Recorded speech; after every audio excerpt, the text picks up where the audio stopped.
Je suis Nicolas de Cointet, je m'occupe du département des beaux livres chez Albin Michel, c'est-à-dire des livres d'art, et je suis le commissaire de cette exposition. Donc j'ai une grande passion pour le street art, et évidemment on a fini par se croiser avec Christian, et ce qui m'intéressait chez lui c'est de faire sa première grande monographie, c'est-à-dire faire le livre de référence et de pousser cet artiste à faire un bilan sur son propre travail, parce qu'il a fait beaucoup de livres avant mais il n'avait jamais fait ce qu'on appelle la grande monographie. Et là pour un éditeur, là pour ma part, ça a été vraiment passionnant parce que d'habitude je fais des catalogues qui accompagnent des expositions et là j'ai fait une exposition qui soit le prolongement en trois dimensions de la monographie qu'on avait imaginée.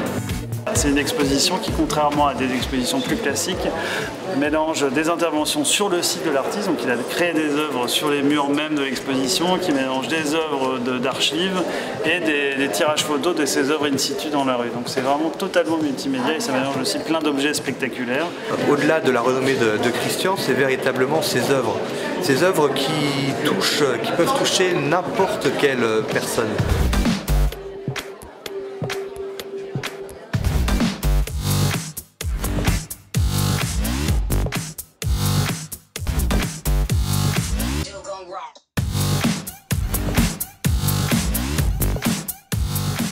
C'est d'une richesse, on peut voir plein de choses, ses couleurs et tout ça, c'est très variable, ça vit.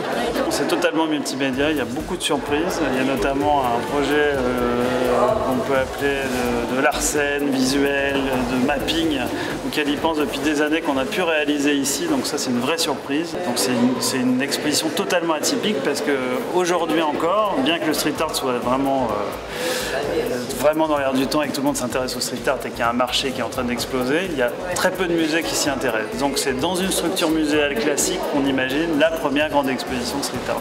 En ça, c'est totalement original. Voilà. L'art urbain, c'est la culture du XXIe siècle. Ce qu'on souhaitait également, et ce que je souhaitais, c'est que Christian puisse investir également l'urbain, c'est-à-dire le domaine public. Ce qui a été fait, il y a à peu près une trentaine d'œuvres qui sont disséminées à travers les rues de Reims. Et je dis à l'ensemble des Rémoises et des Rémois, profitez, vous avez la chance d'avoir un artiste reconnu internationalement qui vient exposer à Reims. Je dirais, c'est pas toutes les semaines, c'est pas tous les jours dans une ville de province. Il faut mesurer la chance que l'on a d'avoir C215 aujourd'hui à Reims jusqu'au 1er juillet. Donc je crois que c'est immanquable. Venez découvrir les œuvres de C215, vous ne le regretterez pas.